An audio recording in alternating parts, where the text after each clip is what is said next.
Gracias por continuar junto a nosotros en la primera emisión de Informa TVX. Nos encontramos en su espacio de entrevista martes 20 de diciembre del año 2016 y como bien saben, en el transcurso de esta semana vamos a poner a su disposición balances de diferentes áreas, balances de carácter político, balances de carácter económico, balances también en asuntos periodísticos, pero en esta oportunidad lo que nos atañe es un balance de carácter jurídico institucional. Vamos a hablar un poco de los principales actores del sistema político vinculados en este caso al análisis de las leyes particularmente o emitir sentencias, como es el caso de la Sala de lo Constitucional, pero también vamos a hablar un poco del rol de instancias del Ministerio Público, particularmente la Fiscalía General de la República, respecto al tema de indagaciones en asuntos de seguridad pública. Entonces, para hacer este análisis ya está conmigo Manuel Escalante. Manuel Escalante es abogado de la UCA y especialista en Derecho Constitucional. Bienvenido, Manuel. Bueno, muchas gracias por la invitación, Carlos. Gracias a ti por estar con nosotros en esta oportunidad, Manuel. Tenemos diferentes temas que abordar, pero me gustaría que iniciemos un poco con esto.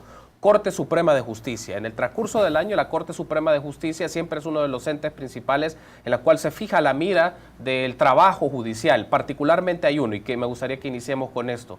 La depuración judicial siempre ha sido uno de los temas en el cual se solicita que la Corte Suprema de Justicia sea rápida, sea ágil, en donde depure a aquellas personas y perfiles de jueces que están en diferentes áreas, que tienen sospechas de investigaciones por actos de corrupción o por violaciones de normas o por otras actividades que podrían ser caracterizadas o definidas que están fuera del marco de la ley. Me gustaría que hablemos un poco sobre esto, ¿no? Depuración de la Corte Suprema de Justicia, y también porque es conocido que hace algunas semanas ya la Corte hizo algunos movimientos, movió a algunos jueces, a algunos los modificó, los cambió de la zona donde se encontraban y se han ido a otras áreas para ejercer su labor.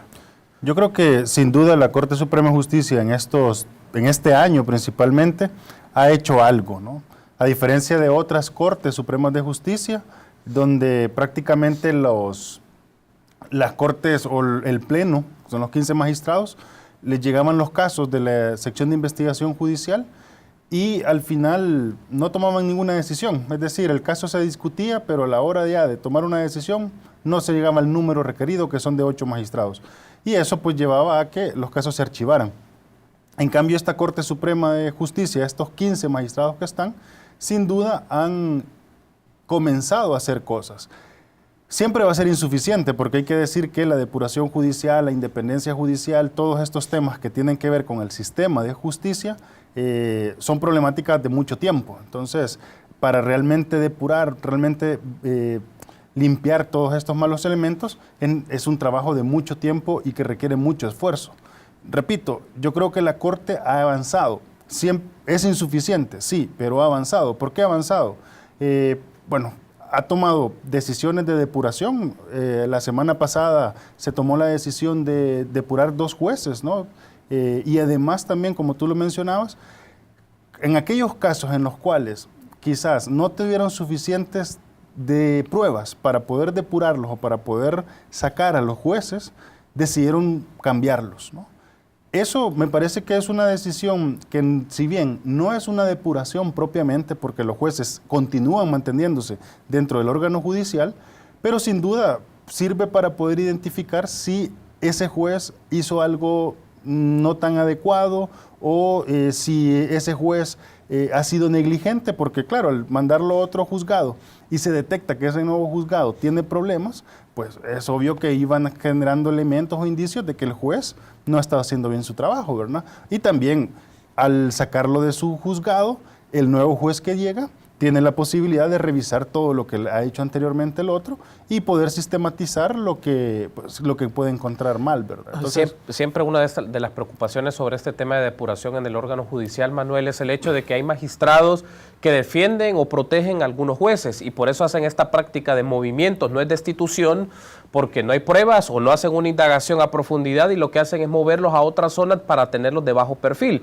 pero son personas que son indagadas, son investigadas y particularmente el caso de Levi Gitalmir es uno de estos, ¿no? Entonces me gustaría que hablemos un poco de esta idea de que siempre ha sido la discusión de que en la Corte Suprema de Justicia hay algunos magistrados que defienden a algunos jueces o algunas personas operadores de la justicia y que lo que hacen es moverlos pero no destituirlos porque obviamente si se les investiga eso los va a vincular a estos magistrados. Eso sin duda, yo creo que quizás aquí hay que traer un elemento más a reflexión, y es cuando se declaró, la Sala de lo Constitucional, por cierto, declaró que los jueces no pueden tener vínculos partidarios porque eso vulnera la independencia judicial. creo que eso es, yo aplaudo esa resolución y me parece muy bien. Sin embargo, creo que también se queda insuficiente, porque lo que puede poner en duda la imparcialidad o independencia de un juez no solamente es el vínculo con un partido político, sino el vínculo con cualquier grupo social, ¿no? Sí. Entiéndase iglesia, entiéndase grupo de abogados o gremio de jueces. Es decir, por ejemplo, la forma en cómo se elige los magistrados de la Corte Suprema de Justicia, de los 30 que se presentan como candidatos, o el listado final, 15 vienen de los abogados. Eso significa que son 15 que han tenido que hacer proselitismo dentro del gremio de abogados, son 15 que tienen que estar asociados con un grupo de abogados, dentro de los cuales también pueden haber jueces, pueden haber fiscales, pueden haber otro tipo de funcionarios públicos. ¿Qué quiero decir con esto? Quiero decir que una vez algunos magistrados llegan a la Corte Suprema de Justicia, no solamente estos pudieron haber tenido vínculos con partidos, sino también vínculos con grupos de abogados, sí, de jueces, y como tú bien lo indicabas, eso puede también poner en duda la imparcialidad o la independencia del juez. En este caso, no tanto del juez que va a resolver, el juez que está, juez de paz o juez de sentencia, sino más que todo la independencia del magistrado que va a depurar a este juez, ¿no? Esas conexiones que pueden haber, puede ser que este juez que se le va a depurar quizás fue el jefe de campaña del magistrado que estuvo, ¿no? O sea, aquí estoy haciendo, no estoy diciendo que ha ocurrido, sino simplemente estoy poniendo distintos escenarios que pudieran darse por la forma en cómo está diseñada la manera en que se eligen los magistrados. Que dicho sea de paso, esta va a ser la forma de elección, porque por lo menos no se ha modificado hasta ahora, con la que se va a elegir a los magistrados de la Sala de lo Constitucional allá en el 2018, ¿no? Ya hablaremos un poco sobre esto, Manuel, porque evidentemente es una coyuntura importante. 2017 va a ser un año preelectoral, y por el hecho de los diputados que van a configurar la Asamblea Legislativa y posteriormente cuando se haga la elección de magistrados de la Sala de lo Constitucional, que va a ser un elemento importante. Solo quiero regresar un poco y retomar este tema. Te recordarás tú y ustedes, amigos y amigas de la audiencia, que el fiscal general de la República, Douglas Meléndez, tuvo fuertes declaraciones en su momento hacia el órgano judicial, que mencionó que hasta habían clicas ahí en esa zona. Sí, sí, digamos, sí. Eso generó ciertas reacciones porque algunos magistrados reaccionaron diciendo de que no eran las palabras más oportunas como las cuales utilizó el fiscal general para referirse a la Corte Suprema de Justicia, pero en alguna medida quizás la palabra sonó muy fuerte, pero de fondo esta idea que hay ciertas mafias, ciertas prácticas que se dan dentro del órgano judicial y que suele ser una de las instancias menos investigadas a nivel no solamente de Contraloría que pueden ejercer instituciones del sistema político, también investigaciones periodísticas, porque entrar a la Corte Suprema de Justicia resulta muy complicado, Manuel. Sí, no, eso sin duda, y creo que las palabras del fiscal se han ido también, quizás no una magnitud amplia, pero sí hay casos ejemplarizantes, como el caso de la zona de de Oriente, ¿no? Sí. Donde ya se han juzgado jueces, donde hay un magistrado que ya el fiscal hace unas cuantas semanas presentó en la Asamblea Legislativa la petición de antejuicio. O sea, mientras estaban discutiendo el antejuicio del general Benítez, en ese contexto él presenta una nueva solicitud de antejuicio de un magistrado de Cámara de Oriente que está vinculado a grupos de narcotráfico, ¿no? Entonces, creo que lo que dice el fiscal tiene razón. Sí.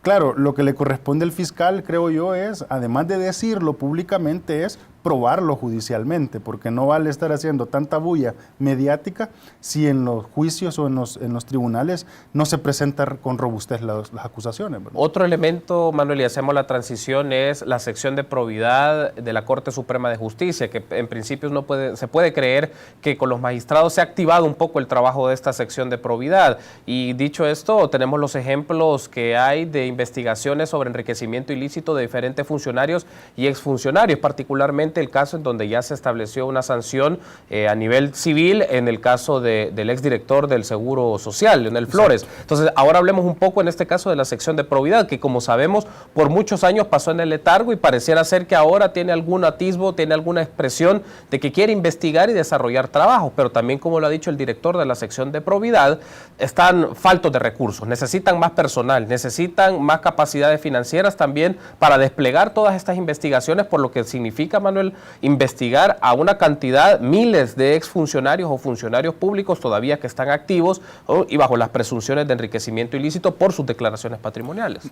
Sí, sin duda, creo que también a la par de la depuración judicial que se ha venido prácticamente reactivando con esta Corte, sin duda también se ha reactivado la sección de probidad. Y como tú bien lo indicas, el problema de la sección de probidad no es tanto de falta de normativa, porque normativa existe, ¿no? Aunque se quiso reformar la ley que ellos aplican, en la realidad existe un marco normativo que se puede aplicar de manera supletoria si la ley antigua no es suficiente, ¿no?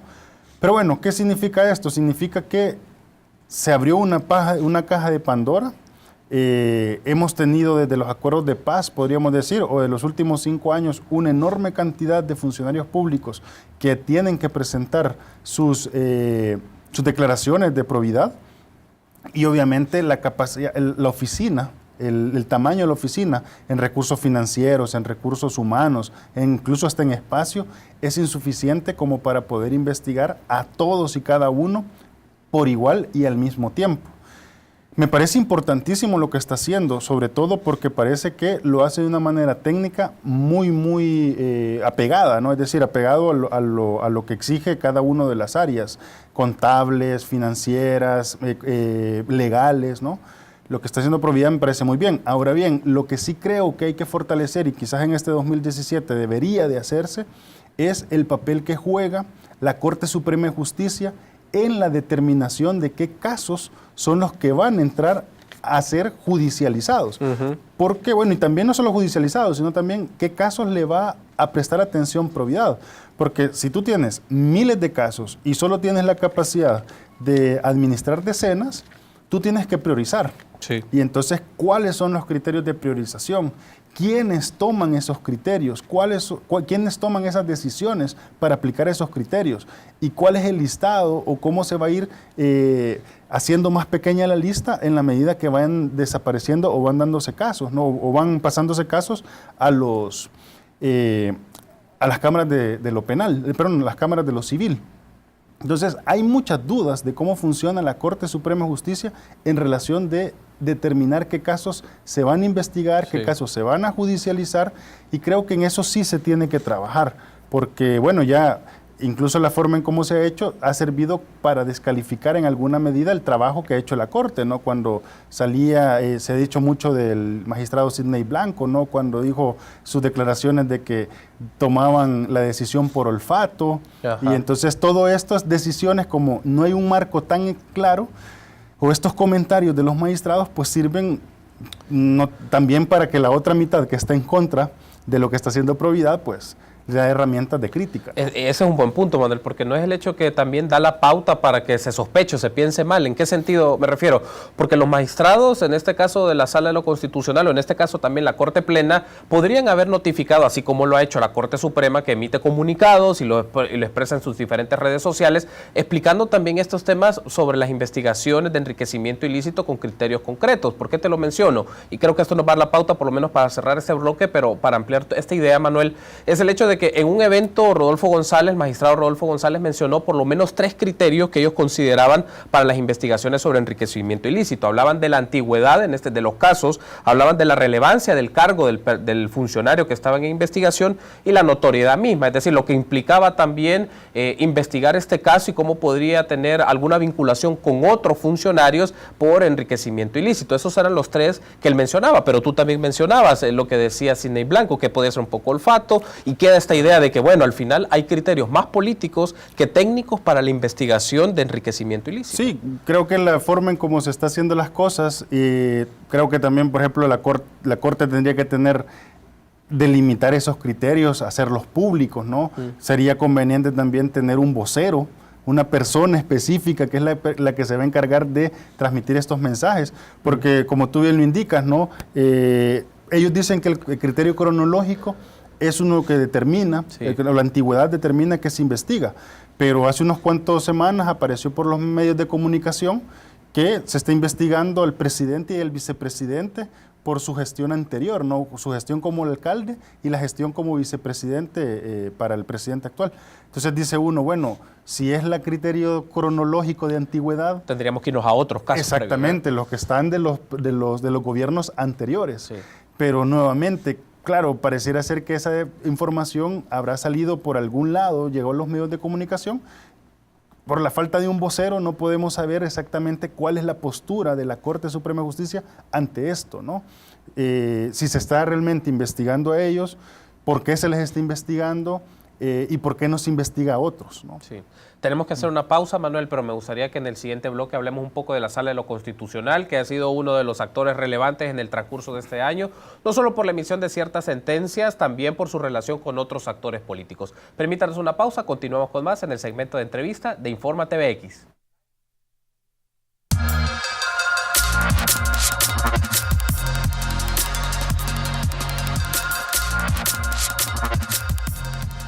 Gracias por continuar junto a nosotros. Nos encontramos en el segmento de entrevista, martes 20 de diciembre, y en esta oportunidad nos acompaña Manuel Escalante. Manuel es abogado y docente de la UCA y también especialista en temas de derecho constitucional. Estamos haciendo un balance de carácter jurídico institucional de los principales sucesos derivados en el transcurso del año 2016. Retomando entonces, Manuel, la entrevista, uno de los temas que es relevante es hablar de la Sala de lo Constitucional como actor político. Ya lo hemos hecho en algunas oportunidades que tú nos has acompañado en este set, pero en este año hay un aspecto muy fuerte, la relación cada vez más tensa, en este caso con el gobierno y con el FMLN, porque el FMLN menciona como principal argumento de que aspectos que han bloqueado o que han paralizado sus actividades económicas por la emisión de, en este caso, de títulos valores, pero también por algunas acciones de la Sala de lo Constitucional por investigaciones, le están afectando directamente al FMLN. Me gustaría que hablemos un poco sobre eso, porque ha sido la constante en el transcurso de este año. Sí, yo creo que este tema de las finanzas públicas, desde mi punto de vista, viéndolo jurídicamente, ¿no?, y constitucionalmente, es de estos temas complejos en los cuales uno no puede decir todo es blanco o todo es negro, ¿no? Sí. Sino que es de estos puntos que son puntos grises. Y me explico. Cuando el FMLN, el gobierno, dice que por las resoluciones de la Sala de lo Constitucional se han limitado las finanzas públicas, tienen razón. Es decir, muchos impuestos y muchas emisiones, bueno, 900 millones, ¿no?, en bonos que iban a emitir, eso estaba proyectado dentro del presupuesto. En la medida en que la Sala de lo Constitucional lo declara inconstitucional, el presupuesto se queda desfinanciado. Sí. Entonces, el problema de caja que tienen ahorita, el problema de liquidez que hay ahorita, en parte viene por esa falta o ese corte que hubo en los ingresos al presupuesto. Ahora bien, la Sala ha declarado inconstitucional esto, pero no necesariamente por una mala intención, es decir, no necesariamente por un ataque a la política del gobierno actual, sino que al final de cuentas, y creo que en el caso de los 900 millones es el ejemplo más evidente, la Sala declara inconstitucional los 900 millones no porque era endeudamiento, sino por la forma en cómo se decidió ese endeudamiento. Entonces, al final lo que la Sala está diciendo es, esto no se puede o no está autorizado porque se hizo mal. ¿Cuál era la forma de corregirlo? Volverlo a hacer de la forma correcta, ¿no? Es decir, volverlo a hacer tratando de evitar todos los errores que se habían cometido. Evidentemente, ¿qué significaba esto en ese contexto? Corregir el error. Significaba una votación de 56 votos en la cual el FMLN tenía que negociar con Arena, ¿verdad? Claro. Entonces, claro, el efecto político de esto es, sin duda también, afectarle la capacidad de decisión que tiene el FMLN, ¿no? Y aumenta la capacidad de negociación que tiene Arena, ¿no? Entonces, es decir, yo no creo que la Sala de lo Constitucional venga con una finalidad de darle golpes a la política del FMLN, sino más bien creo que este podría ser un llamado de atención para el FMLN de tratar de corregir esas malas prácticas que en el pasado se han implementado. Yo sí creo que este discurso de que déjenme hacer ahora lo que antes hicieron los otros, creo que es un mensaje que no tendría que estar en la actualidad, ¿verdad? Si realmente queremos cambios. O sea, es decir, si a esto se permitió en el pasado, debemos de corregirlo ahora en el presente, ¿no? Sí, interesante esta idea, Manuel, porque se podría creer o deja la perspicacia de ver, bueno, la sala emitió, en el caso de los 900 millones, porque es algo que se viene discutiendo desde el primer trimestre del año, y se puede pensar, bueno, utilizó un asunto de forma, pero al final le bloquea el contenido, el fondo, que era endeudamiento, claro. Y eso le permitió a Arena en alguna forma también fortalecer su postura de bloquear y de no aprobar, y en lo que estamos en el transcurso del final de año. Y quizás solamente trayendo a colación un elemento nuevo, un análisis institucional, claro, ¿no? Claro. A partir de lo jurídico, en la medida en que en que la sala le bloquea los 900 millones al gobierno, el Arena, pues, a partir de eso, fortalece su capacidad de negociación. Claro, nos tenemos en una crisis fiscal porque falta el dinero, no falta la liquidez.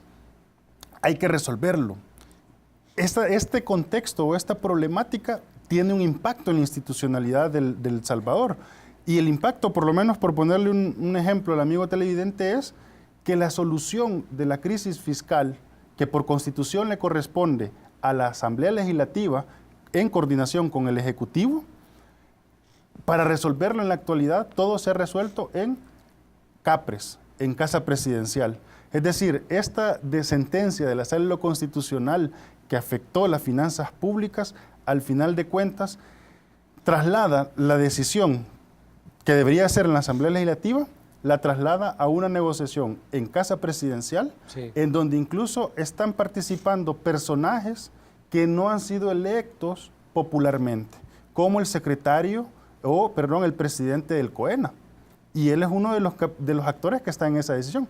Cuando constitucionalmente, repito, se dice que las decisiones de endeudamiento, las decisiones de presupuestarias se tienen que hacer en la Comisión de Hacienda y Especial de Presupuesto dentro de la Asamblea Legislativa, ¿no? Ahora bien, Manuel, otra de las sentencias o reacciones de la Sala de lo Constitucional respecto a los diputados suplentes, porque lo que obligan o propició, si lo vemos del lado favorable, es que los diputados titulares estuvieran en las plenarias constantemente en su participación y deliberación, que es relevante, y también en la negociación de las comisiones, que ese es otro punto clave de la operación del trabajo o del rendimiento legislativo cotidiano. Pero también esto cómo generó, porque la reacción de los diputados, nuevamente lo mencionan, entre comillas, otro golpe de la Sala de lo Constitucional, desplazando el rol de los diputados suplentes, Manuel.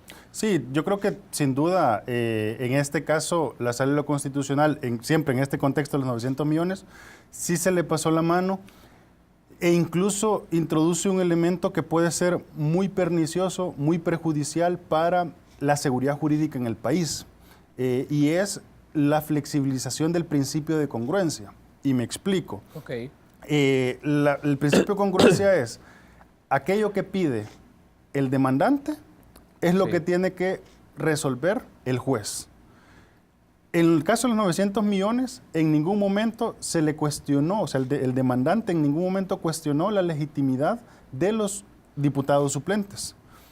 En cambio, la Sala de lo Constitucional le resuelve lo que le piden y algo más, sí, que los diputados suplentes. Entonces, creo que ese elemento, al final, la Sala está decidiendo qué puede decidir, ¿no? O sea, ya el control que le ejerce el demandante al presentar la demanda y decirle, resuelva sobre esto, ese control se pierde. Además, dicho sea de paso, cuando la Sala de lo Constitucional va a resolver sobre la petición del demandante, sobre esa petición le traslada a la Asamblea que dé su opinión. La Asamblea opina sobre eso, pero no puede opinar sobre los diputados suplentes, porque eso no se lo preguntó la Sala. Sí. O sea, entonces, en pocas palabras, la Sala en este caso está resolviendo algo más de lo que se le planteó, algo más de lo que tuvo la oportunidad la Asamblea de resolver. ¿Qué es esta flexibilización o esta ruptura del principio de congruencia vale decir que no es novedosa en la Sala de lo Constitucional? Y voy a poner un caso. Cuando allá por el 98, 2000, se presenta la segunda demanda de inconstitucionalidad en contra de la ley de amnistía, sí, una de las peticiones que se le planteaban era que resolviera sobre el efecto en el tiempo, es decir, cómo quedaba la prescripción en los casos amparados por la ley de amnistía, ¿no? Y entonces viene la Sala de lo Constitucional y no resuelve sobre esa petición. resuelve sobre otras cosas, pero sobre ese tema del impacto en el tiempo, la Sala de lo Constitucional simplemente no resuelve. Ahí rompió el principio de congruencia, pero ¿cómo lo resuelve la Sala de aquel entonces? Porque no responde sobre lo que se le pide.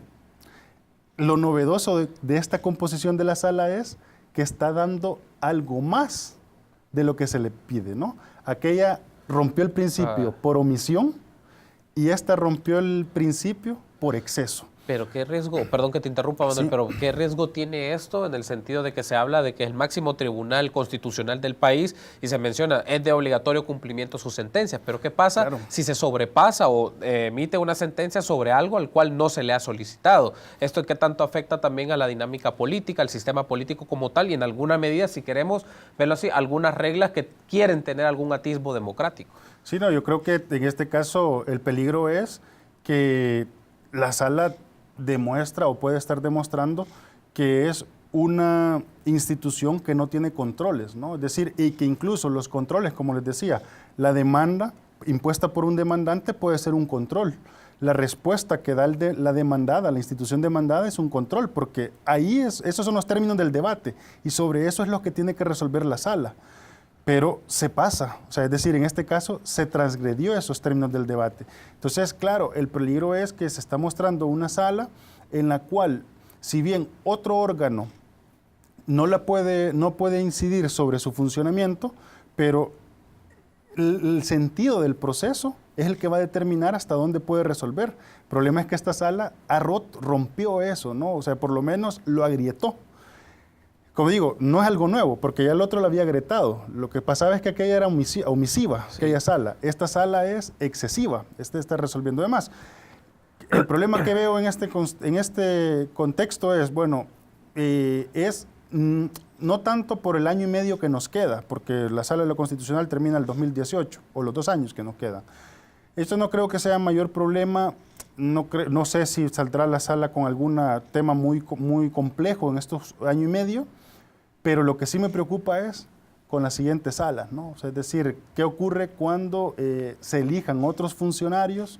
Porque, hablando mal y rápido, ¿no? O sea, es decir, estos magistrados han demostrado que la Sala de lo Constitucional es un juguete bonito, es un juguete con mucho poder, y entonces, obviamente, van a haber muchos que van a querer jugar con ella, ¿no? Entonces, ese es el peligro, la puerta que abrieron.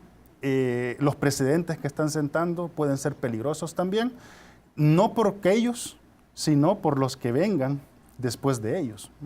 Ahora hablemos una de las sentencias que fue de las más reconocidas, o por decirlo de esta manera, quizás una de las sentencias claves de la Sala de lo Constitucional en este año es la inconstitucionalidad de la ley de amnistía, Manuel. Creo que es uno de los puntos y que podemos aprovechar lo que resta de la entrevista para abordarlo. Lo que esto significa, no solo por el reconocimiento, en este caso, ante una demanda ya de mucho tiempo que se había presentado y aparecía esta idea. Se escuchaban rumores de que ya va a emitir sentencias sobre la inconstitucionalidad de la ley de amnistía y se repetía, pero no, tuvo que ocurrir hasta este año, a mediados de este año, para tener una respuesta sobre esto, Manuel. ¿Y cómo cambia entonces la lectura o la perspectiva del sistema de derechos humanos sobre acontecimientos y una ley que blindó acontecimientos que eran graves violaciones a los derechos humanos en el contexto del conflicto armado, Manuel? Sí, es decir, yo creo que el gran aporte de esta sentencia contra la ley de amnistía es que coloca al centro del sistema judicial a las víctimas. Es decir, fue mentiras, y la Sala lo deja muy claro, aquel momento ya por el 1993 en donde los diputados y los actores políticos decidieron o paz o justicia. Y entonces dijeron, bueno, por el bien común, paz, y la justicia para las víctimas las hacemos a un lado. La Sala de lo Constitucional viene a decir que en esta lógica de integralidad, paz y justicia tienen que ir de la mano, o sea, es decir, no son términos excluyentes. Eso significa entonces que las víctimas tienen derecho a ser tomadas en cuenta dentro de los procesos judiciales, ¿no? O sea, es decir, aquella persona que ha sido afectada en sus derechos tiene la posibilidad o tiene el derecho, perdón, de exigir tanto que se le restituya su derecho como también que los responsables respondan por esos daños. Porque quizás la sentencia es muy compleja, ¿no? La sentencia es muy amplia y demás, como para el tiempo poderla abordar toda. Claro. Pero sí, por ejemplo, me centro en un elemento que es muy vital para mí. Cuando sale sobre todo en este contexto de crisis financiera, cuando sale esta sentencia, un argumento fue, miren, si no tenemos dinero para resolver lo de ahora, ¿cómo vamos a poder indemnizar a todas estas víctimas del pasado? Sí. Fue uno de los elementos porque decían, van a ser indemnizaciones millonarias. Bueno, primero hay que decir que muchas de las víctimas no están exigiendo dinero, ¿no? O sea, muchas de las víctimas, por ejemplo, familiares de víctimas desaparecidos, lo que buscan es que les digan dónde está el cadáver de su hijo, de su esposo, de su padre, o sea, que eso es lo que buscan con indemnización. Pero lo que quería decir es que la indemnización monetaria sí es parte de la sentencia, pero la Sala de lo Constitucional la deja muy evidente, y muy claro, y es: la indemnización debe ser dada por los victimarios y subsidiariamente por el Estado. Es decir, la responsabilidad económica por las violaciones realizadas no tienen que correr a cuenta del presupuesto general de la nación, sino que tienen que correr a cuenta del patrimonio de aquellos violadores de derechos humanos. Entonces eso me parece que es un elemento muy central, ¿no? Manuel, ha sido un gusto. Gracias por habernos acompañado y hacer este balance jurídico institucional del 2016. Muchas gracias por la invitación. Gracias por habernos acompañado. Estuvo con nosotros Manuel Escalante, abogado, especialista en Derecho Constitucional, y hicimos un balance jurídico institucional de este 2016. Permítanos una pausa, continuamos con más en la primera emisión de Infórmate BX.